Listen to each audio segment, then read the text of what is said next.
অনেকে আমার কাছে জিজ্ঞেস করেন আমি কি সুতো ব্যবহার করি।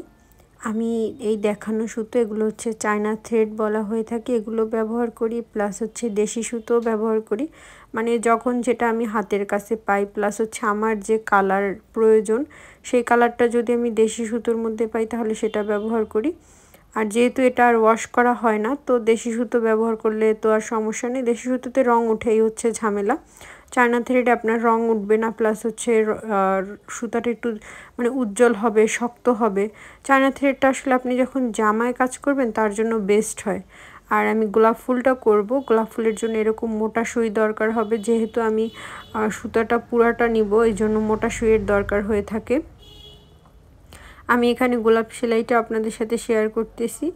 অনেকে আমাকে কমেন্ট করেন, আমি চেষ্টা করি সবার রিপ্লাই করার মতো। যদি কারো রিপ্লাই না করতে পারি সেজন্য মাফ করে দিবেন, আমি দুঃখিত। আসলে সব কমেন্ট সবসময় দেখা পসিবল হয় না। এই অর্ডারটা এক ভাইয়ার ছিল, ভাইয়া খুবই আর্জেন্ট আমাকে অর্ডার দিয়েছিল, কালকে জাস্ট বলেছে আজকের মধ্যে। আমি অনেক কষ্টে এটাকে মেক করেছি, তো ভাবলাম আপনাদের সাথেও শেয়ার করে দেই যাতে আপনারা একটু উপকৃত হতে পারেন। আমার এখানে হচ্ছে কাজটা কমপ্লিট হয়ে গেছে, তারপর ভিডিও